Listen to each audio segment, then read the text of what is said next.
Is Scythe still worth it? So Scythe came out in 2016. At the point in time of making this video, it's been out for 5 years. So is it really worth it? Does it still stack up against the rest of the games that are out there?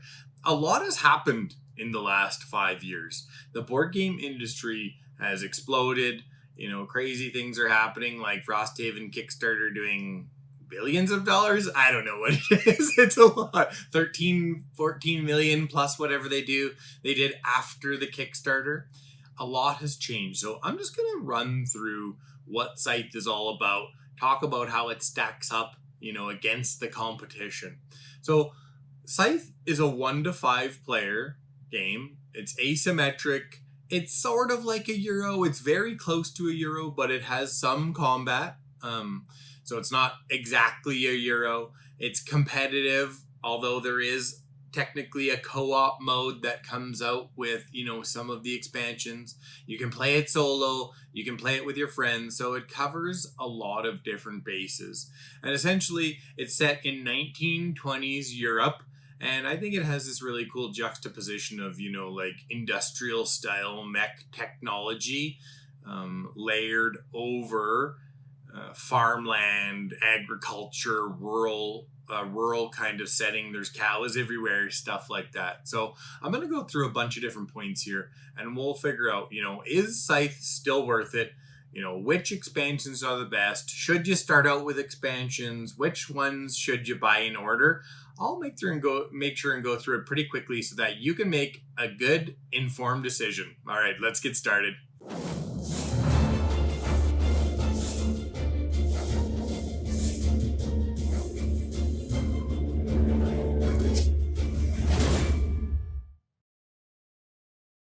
The core loop revolves around choosing actions on a board. And essentially what you do is you randomly choose a faction, and then you randomly choose a board. And the boards are balanced, but they have different costs for different actions. And so it's really good replayability-wise, because very often you'll get the same faction, but you get a different board, and that's going to change your strategy. So I think, for replayability, Scythe holds up really, really well. It has a really cool mechanic where essentially when you upgrade something or take, a variety of actions like enlisting or something like that, you open up a space by moving a meeple, and then you cover up a space. And so you've got a really interesting decision point where essentially one action has 2 consequences. And I think it's really neat how you uncover something and then, you uncover something that can add 1 to your popularity, or it can help you with combat or something along those lines. And then you cover up something so that, it costs you less to build a mech or something along those lines. This video is not really about gameplay, but I think it's got a really fun core loop of really mostly simple looking decisions that have a lot of implications. And there's actually quite a bit of complexity there. So replayability is there and complexity is there. And I think it holds up fairly well against today's games in those, 2 aspects. Combat is a big part of board games these days. The biggest Kickstarters out there right now are usually, dungeon crawlers, miniatures, skirmisher kind of games with miniatures. And so how does the combat in Scythe hold up against those games? Well, it's a different game than that. It is a different game. I think the combat is actually fairly well done. I wish there was a little more nuance to it, but combat is not the main focus of this game. It is much closer to a Euro. And so if you really like Euros, this will be more your style of game. If you like, Ameritrash, rolling dice, stuff like that, this game's not going to be for you.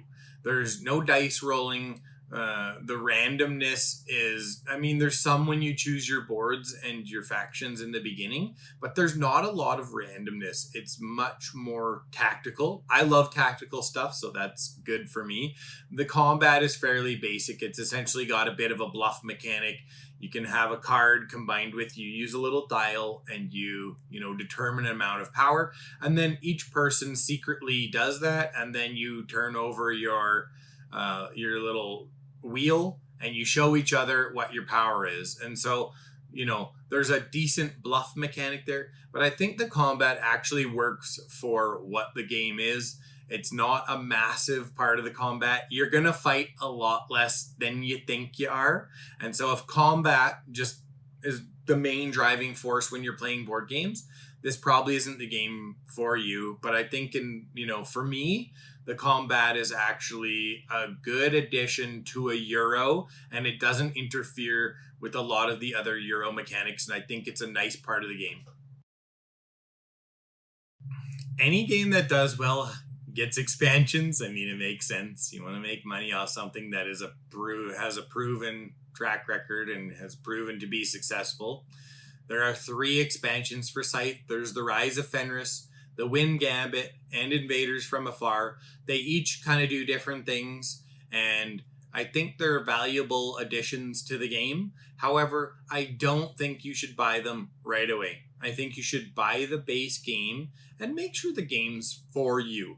Because Scythe is a hybrid game, I think sometimes it kind of does a lot, and it may not please you in the way you need to be pleased, right? If you love combat, it might not please you. If you love just Euros, you may think, I don't like this combat mechanic. I don't like going directly against people. I'd rather just, work on resources and stuff like that. And so you've just got to be cognizant of that. So I think buying the base game first really makes a lot of sense, and then playing it to see if it makes sense for you. And then we've got the Rise of Fenris. So this adds campaigns. It adds a campaign. The campaign has 8 sessions, and I love campaigns myself. And so, a lot of games that are coming out these days have, campaigns, because people nowadays, they want an experience from a board game,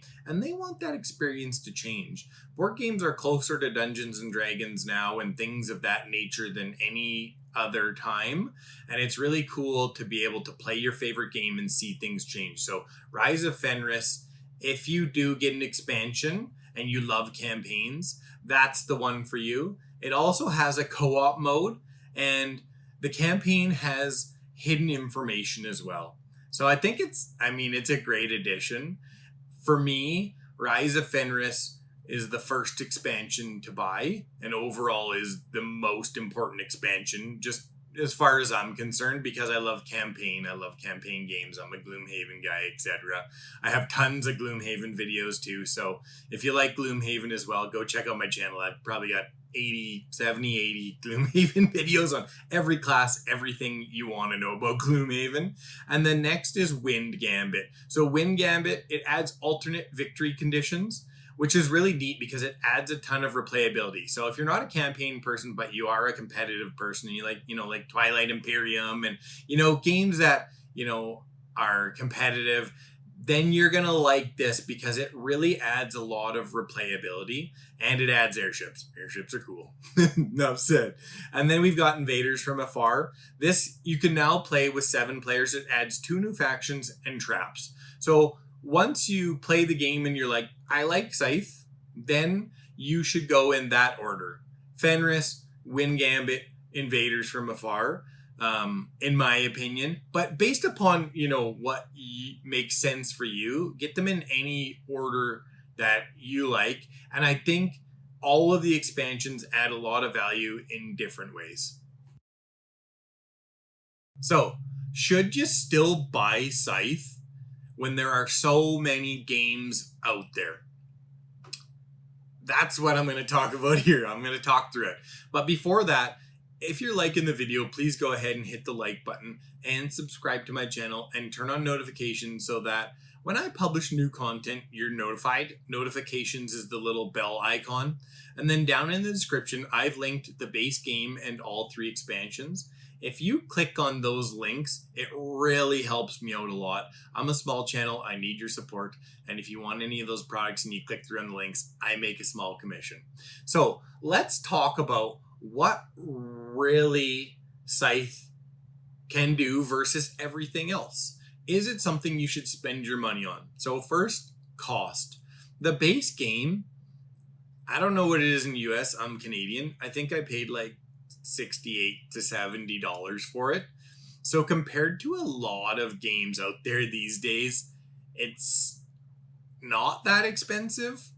I think for how much you get, it's a pretty darn good price. I mean, you do get a bunch of mechs that are minis. You get a nice big board. You get some, some really good art, a lot of cards, stuff like that. So I think for the price, it's actually quite good value. I mean, I'm backing games right now that are costing me $500 or $600. So for me, $70 doesn't feel like a lot compared to some smaller, older games. Maybe it's a little bit expensive, but I'm gonna go with it's a very good price for what you get. And then gameplay wise, does it hold up? I think in terms of complexity, it does hold up because it has a simple set of things you can do, but those branch out into actually a lot of interesting decisions. I think a lot of games get caught up in just adding complexity for the sake of complexity, but this game, it's laid out so well. I think it's just a great design. I mean, there's a reason why it was, one of the highest selling games of 2016. I think it is really simple to pick up. I mean, I play Gloomhaven and Kingdom Death Monster and all kinds of stuff. Maybe you can see them on the shelf here behind me. I think I had to move Gloomhaven to put Scythe up for this video. But those games are drastically more complicated.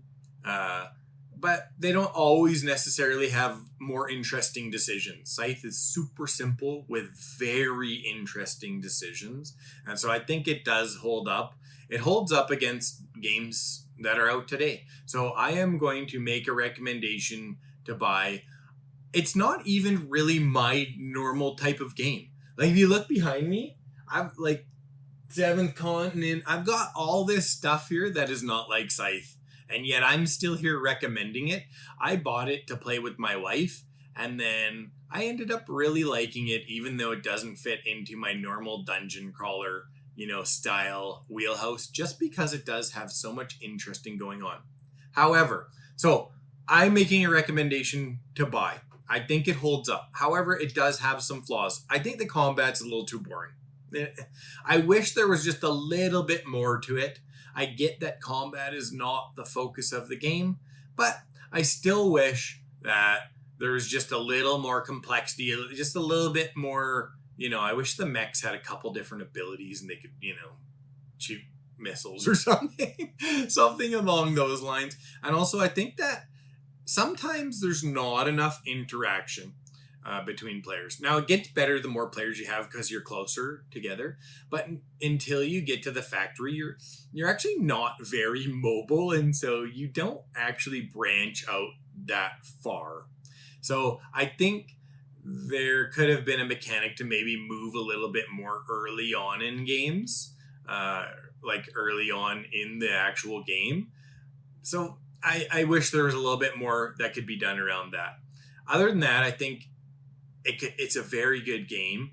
But the problem is, like I said, like if you're not moving around very much, you're not interacting with the other players. So it can kind of be a little bit of like, multiplayer solitaire where you're kind of sitting there just doing your own thing, trying to build your engine, you're producing, you're enlisting, you're doing that sort of stuff, and you're not really interacting with the other players. So those would be kind of my two gripes. Hope this video helped you out. If it did, make sure and like the video. Thanks so much for watching, and thank you so much to my subscribers. I really appreciate your support. I couldn't do it without you.